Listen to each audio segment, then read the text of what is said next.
He wasn't afraid of men with guns, but that night, he couldn't answer a 5-year-old. The fluorescent lights above Bay 3 flickered like they were struggling to stay awake, just like me, and the steady beep of the heart monitor had become a rhythm I could feel in my bones after 12 hours on my feet, my sneakers sticking slightly to the polished hospital floor with every step as I checked the chart again, numbers blurring for a second before snapping back into focus because exhaustion wasn't an excuse here. Not when a child lay motionless on the bed in front of me, small hands curled into loose fists, chest rising too fast, too shallow, like his body had forgotten how to breathe properly, and everyone else in the room had already decided what this was, already moved on to protocols and checklists, voices overlapping in clinical detachment that felt too loud, too certain, but something about him didn't fit, something in the way his fingers twitched unevenly, in the faint discoloration beneath his eyes, in the silence that wasn't just fear, but something deeper, something wrong, and I felt it settle in my chest like a weight I couldn't ignore. We're losing time, someone said behind me, but they were looking at monitors, not at him, not really seeing him, and I swallowed hard, stepping closer, my hand hovering just inches above his arm before I let myself touch him, warm skin, too warm, and I leaned in slightly, lowering my voice even though I knew he couldn't respond. Hey, stay with me, okay? It came out softer than I expected, almost like I was asking instead of telling, and for a second nothing changed, just the hum of machines and distant footsteps in the hallway. And then his fingers moved again, not random this time, not chaotic, but reaching, slow and uncertain, until they brushed against my wrist, and I froze, every nerve in my body going still, because that wasn't supposed to happen, not like this, not when he hadn't responded to anything else. And the room didn't notice, no one noticed except me, and something inside me clicked into place, sharp and undeniable. Stop, I said, louder this time, enough to cut through the noise, enough to make a couple heads turn, but I didn't look at them. I kept my eyes on him, on the way his breathing shifted just slightly under my touch. This isn't what you think it is, my voice steadied as I spoke, even though my heart was racing hard enough to make my chest ache, and I knew I was stepping out of line, knew I was crossing into territory that wasn't mine to claim, but walking away felt worse, felt impossible. And for a moment the room hesitated, caught between routine and doubt, and I used that. Second, moving quickly, adjusting what needed adjusting, trusting instinct over protocol, trusting the quiet signals his body was giving me instead of the loud assumptions everyone else had already made.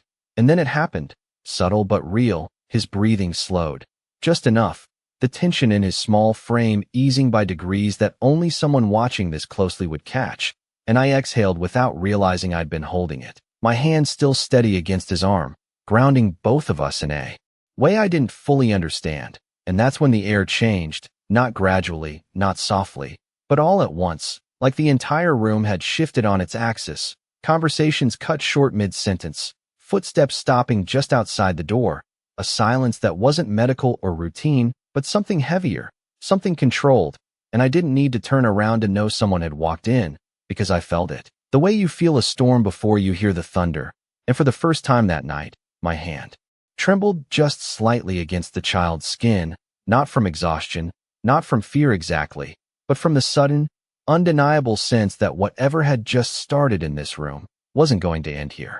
I did not turn around right away because something in me knew that if I broke contact with the child, whatever fragile thread I had just found might snap, and his fingers were still wrapped weakly around my wrist, not gripping but holding, like I was the only steady thing in a room full of noise he could not understand, and the monitor beside him gave a softer, more even rhythm now, not perfect but better, enough to keep me rooted where I stood even as the silence behind me grew heavier, thicker, until it pressed against my back like a physical weight, and then I heard it, a single step, slow and deliberate, the kind of step that did not need to rush because everything else would move out of its way, and the murmurs that usually filled the emergency room were gone, replaced by a stillness that felt almost respectful, almost careful, and I finally turned, just slightly, just enough to see him out of the corner of my eye, tall, composed, dressed in a way that did not belong in a place like this at 2 in the morning, dark suit untouched by the chaos around him,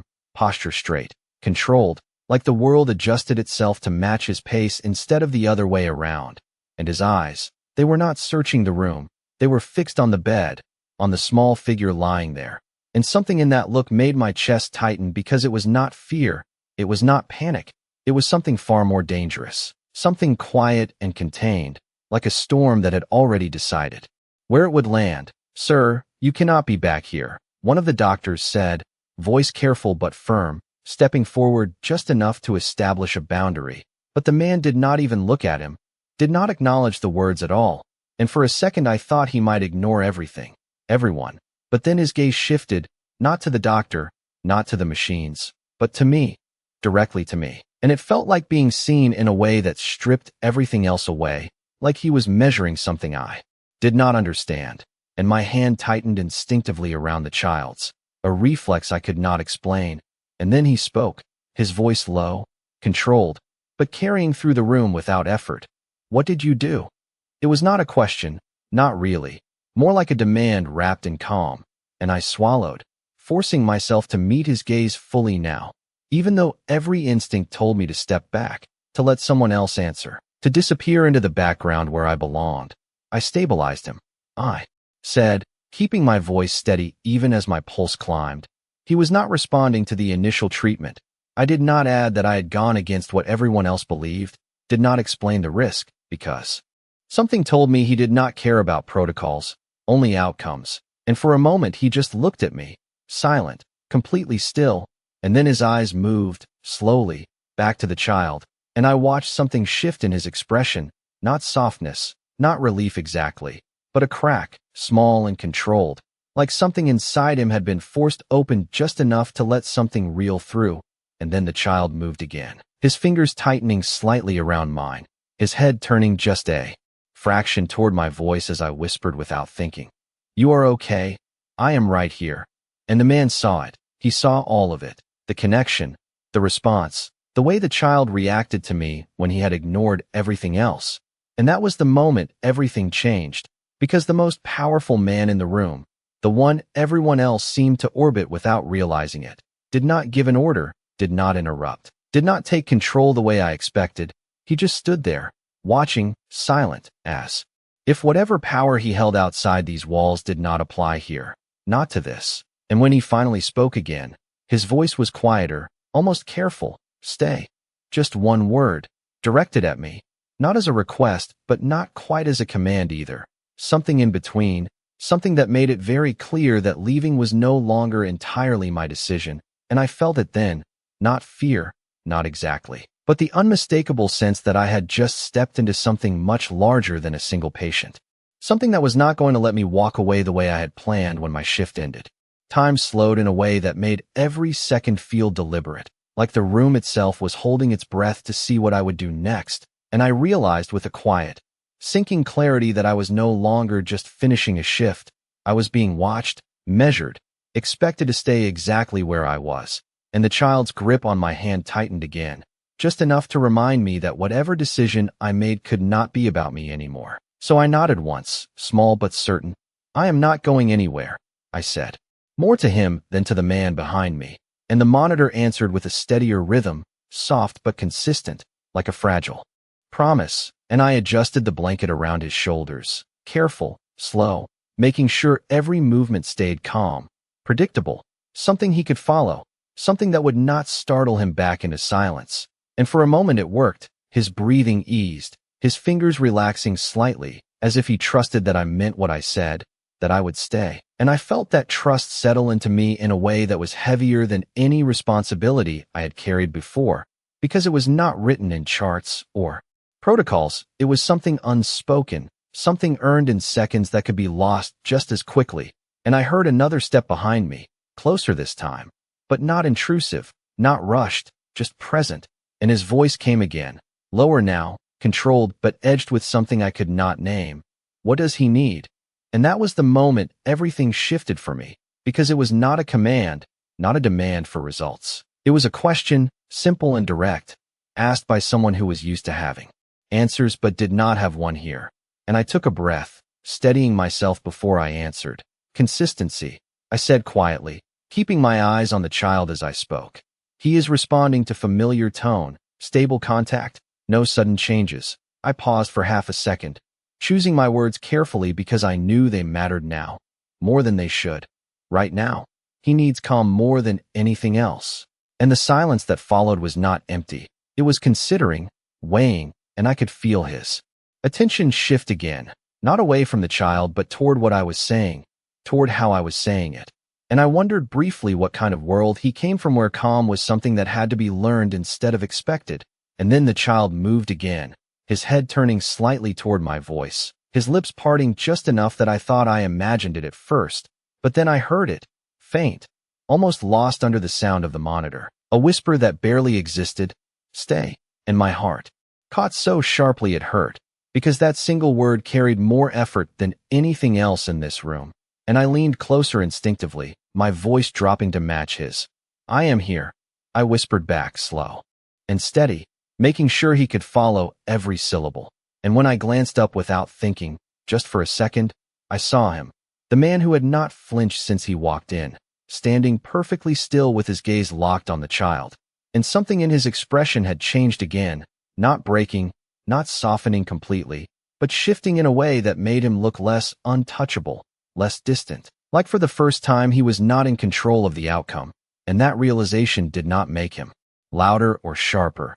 It made him quieter, and somehow that was more powerful, more unsettling. And I understood then that whatever connection had just formed between me and the child, it was not just something I could step away from when my shift ended.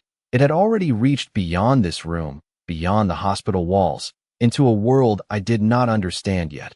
And when he finally spoke again, his voice was almost measured, almost careful. "He listens to you." It was not disbelief, not exactly, but something close, something that acknowledged a fact he could not change. And I did not know how to answer that, because I was still trying to understand it myself, still trying to make sense of how a few minutes could alter the direction of everything so completely. And the only thing I was certain of was the small hand still resting against mine, the quiet trust in that touch, and the undeniable feeling that this was only the beginning of something neither of us could walk away from anymore. The word stayed in the air longer than it should have, not because it was loud, but because of who said it. And I felt it settle into the room in a way that shifted everything again, because it was no longer just about a patient responding to care. It was about a connection that even he could not ignore. And I kept my focus on the child, on Lucas, because saying his name in my head made this real, made him more than a case or a moment. And I adjusted the monitor slightly, checking the readings again just to ground myself in something familiar, something clinical, even as I felt the weight of his presence behind me growing more defined, more intentional, like he had made a decision I had not been part of. And then his voice came again, closer now, controlled but unmistakably directed. "What is your name?" And for a second I hesitated, not because I did not want to answer, but because I understood that giving it meant something more than a simple introduction. It meant being remembered, being pulled into whatever world he carried with him. And I took a breath, steady and measured.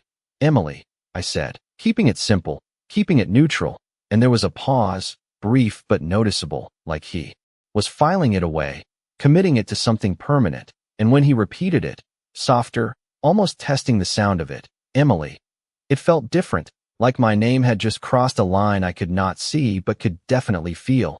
And I forced myself to stay grounded, to keep my attention where it belonged, because Lucas shifted again, his eyes fluttering slightly, as if the effort of staying present was exhausting him. And I leaned in just enough for him to hear me clearly. "You are doing really good, Lucas. Just stay with me," I said, slow and calm. And his fingers tightened again in response, small but deliberate. And behind me, I heard a subtle movement, fabric shifting, a breath drawn in and held for half a second longer than normal. And I realized he had heard it too.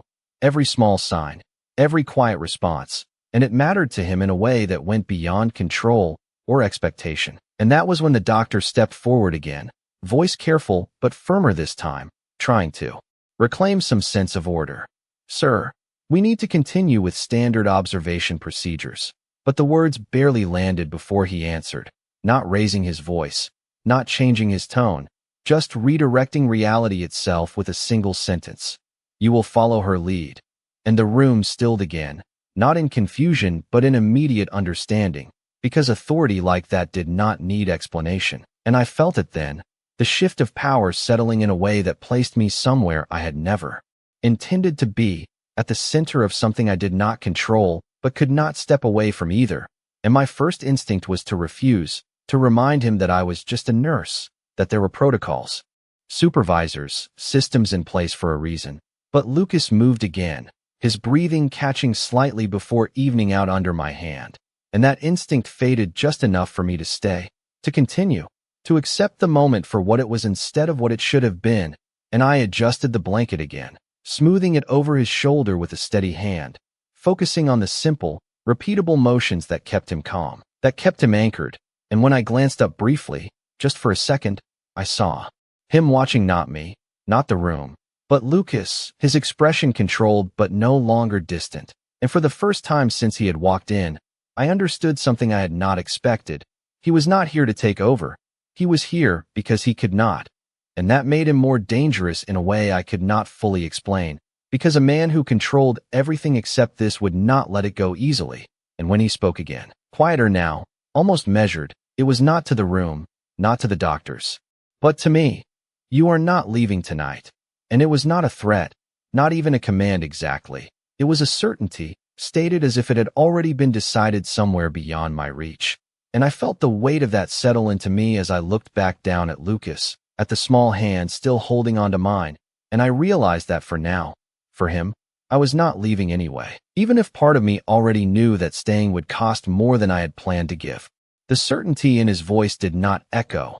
It settled, quiet and final, and I felt it press against my thoughts in a way that made arguing feel almost irrelevant, not because I agreed, but because the moment did not allow for it.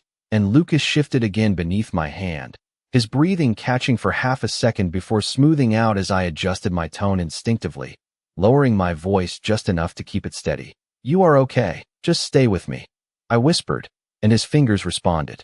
Immediately, tightening just a fraction, like he was anchoring himself to something he could trust, and I focused on that, on him, because it was the only thing that made sense right now, not the man behind me, not the silent tension in the room, just the small, fragile connection that had somehow become the center of everything. And I reached for the nearby chair with my free hand, pulling it closer to the bed so I could sit without breaking contact, without creating any sudden movement that might pull Lucas back into that unreachable space he had been in before. And as I sat, I noticed the subtle shift in the room again, not dramatic, not loud, but present, like everyone had recalibrated around this new reality where I was no longer just part of the staff moving in and out of the background. I was fixed here, necessary, and that realization settled into me with a quiet weight that I could not ignore. And then I heard it, the faint sound of a phone vibrating somewhere behind me, followed by a low voice answering it, controlled, efficient, and I did not need to turn to know it was him, because the tone carried that same authority, that same sense of command even when spoken softly. I am at the hospital, he said, the words measured. No, I am not leaving. A pause, brief but deliberate. Handle it. And the call ended just as quickly as it began, like whatever existed beyond these walls had been pushed aside without hesitation, and that alone told me more than I wanted to know, that whatever he had walked away from was important enough to follow him even here, and yet not important enough to pull him away from this room, from this moment. And I felt something shift in my understanding of him, not softer, not kinder, but more focused, more dangerous in a way that was harder to define, because his attention, once given, did not divide, it locked in, and right now it was locked here, on Lucas, on me, on what I was doing, and I became acutely aware of every movement I made, every word I spoke, not out of fear but out of the strange awareness that it mattered in a way I had not agreed to. And Lucas stirred again, his head turning slightly toward my voice, his lashes fluttering as if he was trying to surface from somewhere far away, and I leaned in closer, my voice steady, consistent, repeating the same calm phrases, the same rhythm he had responded to before, building something predictable he could follow, something safe. And behind me I felt it again, that quiet presence shifting just enough to indicate attention. And then his voice came, lower than before, almost thoughtful. How long?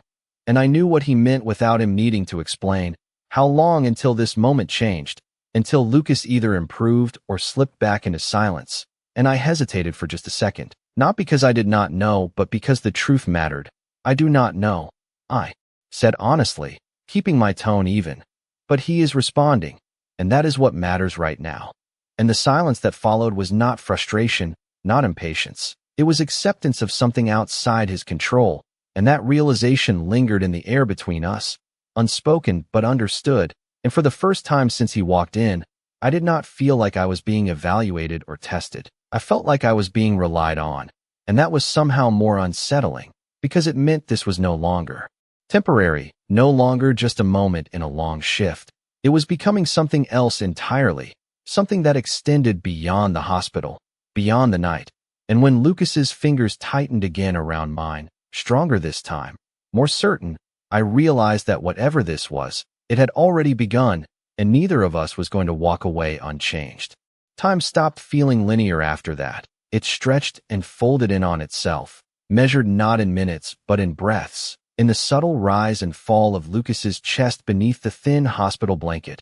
And I stayed exactly where I was, my hand steady in his, my voice low and consistent, repeating the same quiet reassurances until the words almost lost their meaning, but never their effect, because he kept responding, small movements, slight shifts, enough to keep him anchored, enough to keep me there. And somewhere in the background the world continued, footsteps in the hallway, distant voices, machines humming with mechanical precision.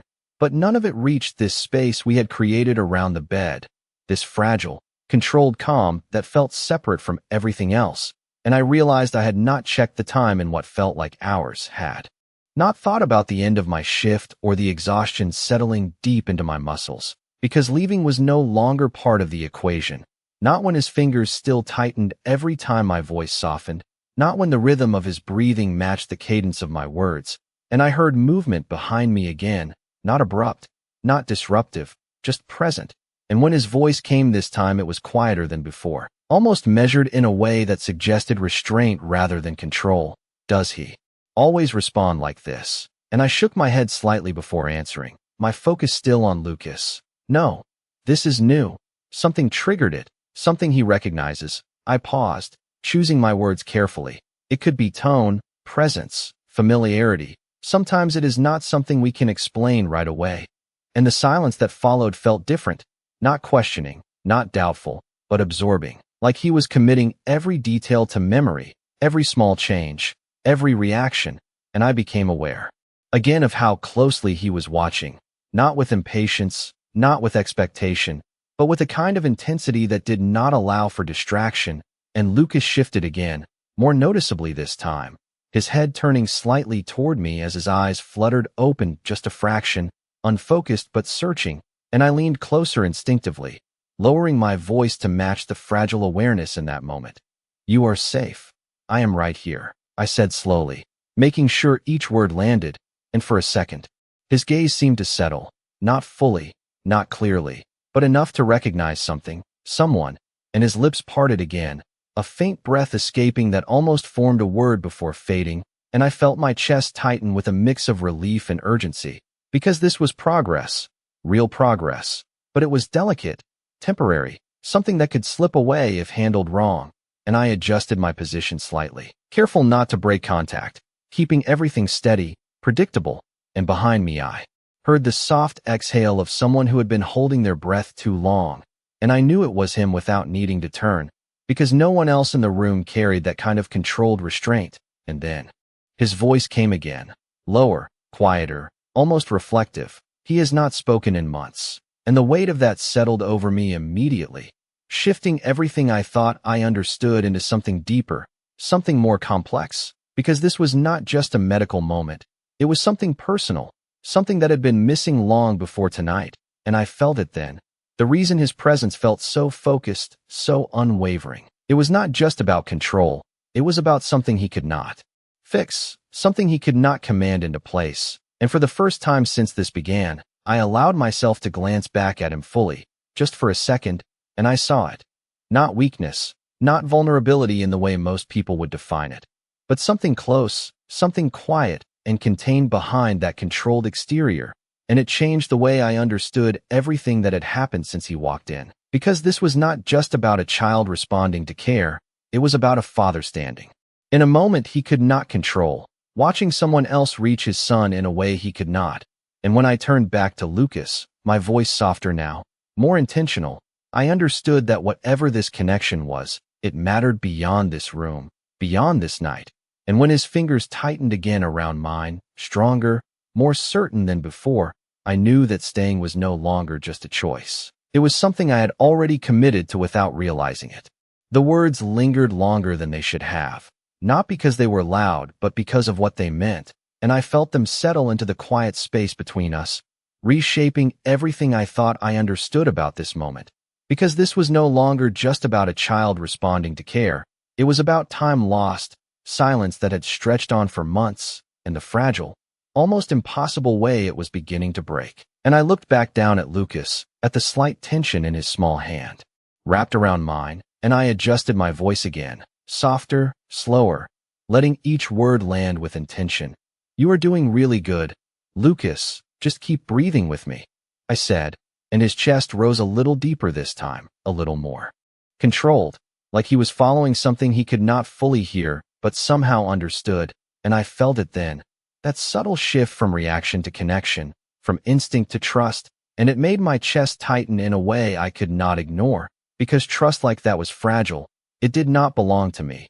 It was something he was choosing in real time, and I had to earn it with every second I stayed steady, every movement I kept predictable. And behind me, I heard a quiet step, closer than before. Not intrusive, just present, and his voice followed, lower now, carrying something heavier beneath the control he used to talk. He said, not to the room, not even fully to me, but to the space itself, like he was stating a fact he had repeated too many times, and I did not turn. I did not break the connection with Lucas, but I listened, because something in that sentence mattered more than anything else that had been said tonight. And I answered carefully, keeping my tone calm, grounded. "Then the voice is still there," I said, choosing each word slowly. "Sometimes it just needs the right moment to come back." And the silence that followed was different again, not tense, not uncertain, but reflective, like he was holding on to that idea, testing it against something deeper, something personal. And Lucas shifted again, more deliberate this time, his head turning slightly toward my voice, his eyes opening just enough to focus for a second, just a second, but it was there, awareness. Fragile but real, and I leaned in instinctively, my voice barely above a whisper, "Hey, I see you." And his fingers tightened again, stronger now, more certain, and his lips parted, a small breath escaping, shaping something that almost became sound before fading, and I felt my own breath catch with it, because it was close, so close, and I stayed perfectly still, letting the moment build without forcing it, without rushing it, because this was not something you could demand, it had to come on its own. And behind me I felt it again, that quiet shift in the air, the way his presence leaned forward just slightly, not physically, but in attention, in focus, and when he spoke again, his voice was different, quieter, stripped of everything except what mattered. "What do you need?" And this time I understood the question fully, not as a general request, but as something specific, something directed at this moment, at Lucas, at me, and I answered without hesitation. "Time, consistency, no pressure," I said, keeping my tone even. "He has to feel safe enough to choose it." And the word choose hung there for a second, and I knew he heard it, understood it, because control could not force this. Power could not command it. And that was something he was learning in real time, standing just behind me, watching something unfold that did not belong to him, and yet meant everything. And Lucas moved again, his grip steady now, his breathing more even, and for a brief, quiet second, the room felt lighter, like something had shifted in a way that could not be undone. And I realized then that this was no longer just about bringing a voice back. It was about holding a space where it could exist again, and whether I was ready or not, I was part of that now, part of something that extended far beyond this hospital room, beyond this night. And when Lucas's fingers curled more firmly around mine, not weak, not uncertain, but intentional, I knew this was only the beginning of something neither of us could walk away from anymore. The word choice lingered in the air longer than anything else that had been said, because it carried something neither of us could ignore, and I felt it settle quietly between control and surrender, between what could be forced and what had to be given freely, and I kept my focus on Lucas, on the small but undeniable strength in his grip now, because it was no longer reflex, it was intention, and I leaned in just enough for my voice to stay within his reach. "You are doing this, Lucas, not me. You are the one choosing it," I said softly, letting the words form a path instead of a command, and his breathing shifted again, deeper, steadier, like he was following something inside himself instead of reacting to the world around him. And I saw it then, clearer than before, the moment where awareness began to replace instinct, fragile but real, and it made my chest tighten in a way that was equal parts relief and fear, because progress like this could not be rushed, could not be held too tightly without breaking, and I stayed exactly where I was, resisting every urge to do more, to push further, because sometimes the hardest thing was not acting, it was allowing, and behind me the silence had changed again, not heavy, not tense, but watchful, deliberate, and I knew without turning that he had not moved far, that his attention was still fixed here, anchored in a way that mirrored Lucas's grip on my hand. And then I heard it, subtle at first, almost lost beneath the steady rhythm of the monitor, a sound that did not belong to machines or movement, something softer, something human, and I froze without pulling away, without breaking the moment, because I recognized it instantly even before it fully formed, a breath shaped into something more, a sound that carried intention. And Lucas's lips parted again, his brows tightening slightly as if the effort required more than his body was used to giving, and I lowered my voice instinctively, matching his pace. "It is okay.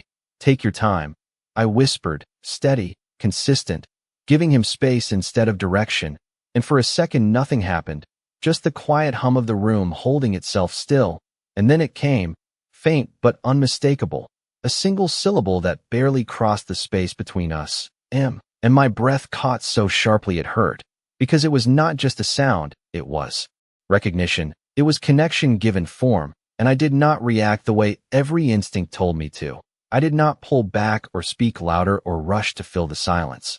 I stayed exactly where I was, letting it exist, letting it settle, because this was his moment, not mine, and behind me I felt it. Not movement, but presence shifting in a way that was impossible to ignore, like something had cracked open just enough to let reality in, and I did not need to turn to know what that meant, because the room itself had changed, the air lighter, the tension different, and when his voice came again it was quieter than I had heard before, stripped of everything except what mattered. He said your name, not disbelief, not even surprise, just acknowledgement of something that could not be undone, and I nodded slightly, my eyes still on Lucas, my voice soft but certain. "He did," and Lucas's fingers tightened again, stronger now, not searching but holding, and I realized then that this was no longer just about bringing a voice back. It was about who he chose to reach for when he found it, and that choice carried weight far beyond this room, far beyond this night, and as I sat there, grounded in the quiet certainty of his grip and the fragile sound of my name still lingering in the air, I understood that whatever had just begun here was not something that would end when the monitors steadied or the shift changed. It was something that had already stepped into a different space entirely, one that neither of us had planned to enter but could no longer walk away from. For a moment, nothing moved. Not the monitors, not the people in the room, not even the air between us, because that single broken syllable had changed everything in a way no one could ignore, and I felt it settle deep in my chest, steady and undeniable, as Lucas's fingers curled more firmly around mine, not searching anymore, not uncertain, but holding with quiet intention, and I leaned in just slightly, my voice softer than before, almost a whisper shaped by something more careful now. "You did that, Lucas. I heard you," I said, and his breathing shifted again, smoother, more even, like the effort had cost him something but given something back in return, and I stayed exactly where I was, resisting the instinct to ask for more, to push further, because this moment was not about proving anything. It was about protecting what had just begun, and behind me I felt it again, that presence, no longer distant, no longer just watching, but anchored in a way that mirrored the connection in front of me, and When he spoke this time, his voice was quieter than I had heard all night, stripped of everything except the truth he could not ignore. He chose you. And the words were simple, but they carried weight that settled into the room like something permanent, and I did not answer right away, not because I did not hear him, but because I felt the meaning of it unfold in real time, because this was not about skill or timing or luck. This was about trust given in a moment where it had not existed before, and I looked down at Lucas again, at the small rise and fall of his chest, at the way his fingers remained steady in mine, and I nodded once, more to myself than to him.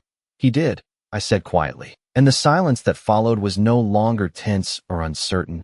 It was full, grounded in something that had shifted beyond explanation, and I became aware then of everything else returning slowly, the distant sounds of the hospital filtering back in, the movement outside the room, the world continuing as if nothing had changed, even though everything had, and I felt the exhaustion in my body for the first time in hours, the ache in my shoulders, the heaviness in my legs, but none of it mattered the way it should have, because leaving still was not an option, not when his grip remained, not when his breathing followed the rhythm I had set, not when the fragile thread between us had just begun to hold. And then I heard it, a quiet shift